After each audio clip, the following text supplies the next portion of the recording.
बिस्मिल्लाहिर्रहमानिर्रहीम। आज का जो हमारा टॉपिक है वो हमारे पास है न्यूट्रिनोस और लेप्टॉन के दरमियान क्या डिफरेंस है।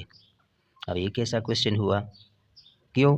क्योंकि हमें पता है कि हमारे पास न्यूट्रिनो भी इलेक्ट्रॉन है। जिस तरह हमारे पास इलेक्ट्रॉन मुआन्स और टाउ इलेक्ट्रॉन से, इसी तरह हमारे पास न्यूट्रिनोस यानी इलेक्ट्रॉन न्यूट्रिनो, मुआन न्यूट्रिनो और टाउ न्यूट्रिनो भी इलेक्ट्रॉन से। तो फिर इलेक्ट्रॉन में और न्यूट्रिनो में क्या डिफरेंस होगा? तो इसमें डिफरेंस है, दोनों तो सेम है। मतलब ये है कि हमारे पास इलेक्ट्रॉन्स भी स्ट्रांग फोर्स को क्या करता है, फोर्स से इंटरेक्ट नहीं होता।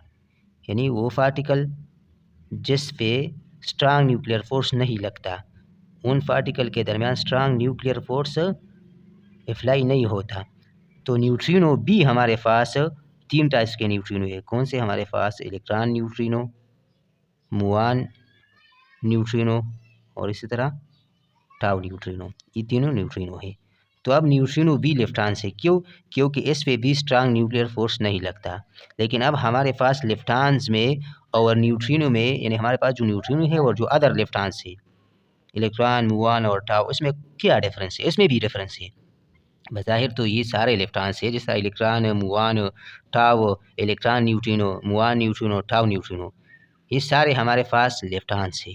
क्या मतलब हुआ कि इन सारों पे हमारे पास स्ट्रांग न्यूक्लियर फोर्स नहीं लगता।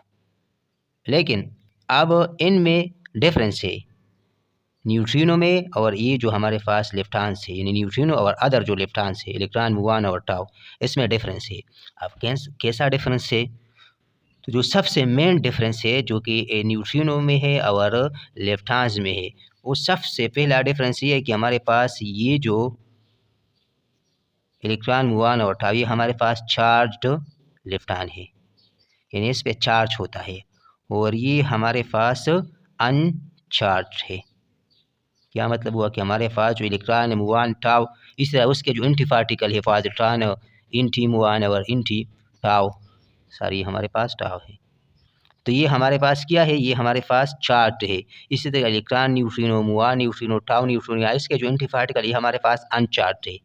तो लेफ्टॉन तो दोनों है, लेकिन ये चार्ज लेफ्टॉन है और ये अनचार्ज लेफ्टॉन है। तो यही जो मेन डिफरेंस है वो यही है।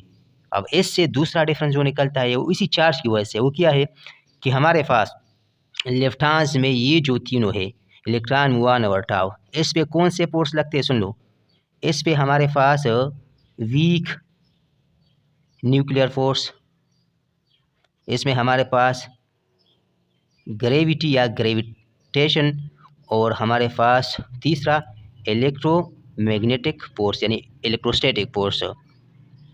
किस तरह?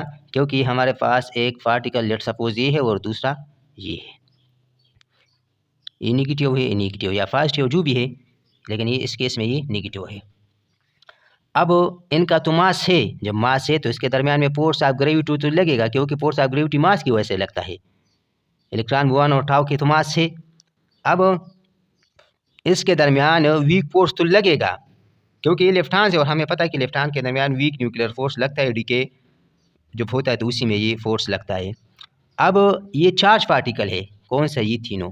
तो इसके दरमियान ग्रेविटी तो लगता है मास की वजह से, वीक न्यूक्लियर फोर्स भी लगता है क्योंकि ये लेफ्टॉन से, और इलेक्ट्रोमैग्नेटिक फोर्स भी लगता है क्योंकि इस पर पॉजिटिव या नेगेटिव चार्ज, यानी चार्ज लेफ्टॉन है। लेकिन हमारे पास ये जो न्यूट्रिनो है या एंटी न्यूट्रिनो है, जो भी है, ये तो हमारे पास अनचार्ज है, यानी न्यूट्रल है। लेट सपोज हमारे पास एक ये पार्टिकल, दूसरा ये एक न्यूट्रिनो, एक दूसरा है, लेट सपोज। अब इसी के दरमियान इनके इंटरेक्शन में कौन से फोर्स लगते हैं? तो सबसे पहले ग्रेविटी तो लगता है। क्यों? क्योंकि न्यूट्रिनो का तो मास है, बिल्कुल स्मॉल मास है, लेकिन मास तो है ना। जब मास है तो ग्रेविटी फोर्स तो लगेगी। दूसरा, अब इनका अगर आप देखें तो इस पे ये लेफ्टॉन से और वीक न्यूक्लियर फोर्स तो लगेगी, और ये इस पे ये अनचार्ज है, न्यूट्रल है। तो न्यूट्रल जब है तो इलेक्ट्रोस्टैटिक फोर्स जो कूलम लॉ हम पढ़ते हैं, तो आया वो तो चार्ज बॉडी पे लगता है। इलेक्ट्रोमैग्नेटिक फोर्स या इलेक्ट्रोस्टैटिक फोर्स तो चार्ज बॉडी पे लगता है, और ये तो अनचार्ज है, ये न्यूट्रिनो। तो इस पे हमारे पास जो इलेक्ट्रोमैग्नेटिक फोर्स है वो नहीं लगता। तो इसमें कौन कौन सा डिफरेंस है कि चार्ज है और ये अनचार्ज है। इस पे हमारे पास ये तीनों फोर्सेस लगते हैं, सिर्फ स्ट्रांग नहीं लगता, लेकिन इसके दरमियान जो इंटरेक्शन होता है उसे ग्रेविटी और वीक पे इलेक्ट्रोमैग्नेटिक तो लगता नहीं है और स्ट्रांग तो लगता ही नहीं, क्योंकि वो हमारे पास वो तो हेड्रॉन में लगता है। अब और डिफरेंस क्या है? तो और जो डिफरेंस है उसके दरमियान है हमारे पास मास का, मास। तो हमारे पास ये जो तीनों है इलेक्ट्रॉन, मुऑन और टाउ, इसका मास क्या होता है? हाई होता है, और इनका मास क्या होता है? बहुत स्मॉल होता है। अब और डिफरेंस स्टेबिलिटी, स्टेबिलिटी हमारे पास इसमें जो स्टेबिलिटी होती है किसकी? इलेक्ट्रॉन, मुऑन और टाउ, इसकी हमारे पास इलेक्ट्रॉन इसमें सबसे स्टेबल होता है और इसकी स्टेबिलिटी बहुत कम होती है, मुऑन और टाउ, और ये सारे हमारे पास स्टेबल होते हैं। अगर हम रेंज की बात करें, रेंज यानी कहाँ तक जा सकता है कहाँ, तो इसकी रेंज कम है इलेक्ट्रॉन, मुऑन और टाउ, लेकिन ये हमारे पास एक तो इसका मास कम है और ये न्यूट्रल है, तो इसका रेंज क्या होता है? इसका रेंज बहुत हाई होता है न्यूट्रिनो का, और इसका रेंज उतना हाई नहीं होता।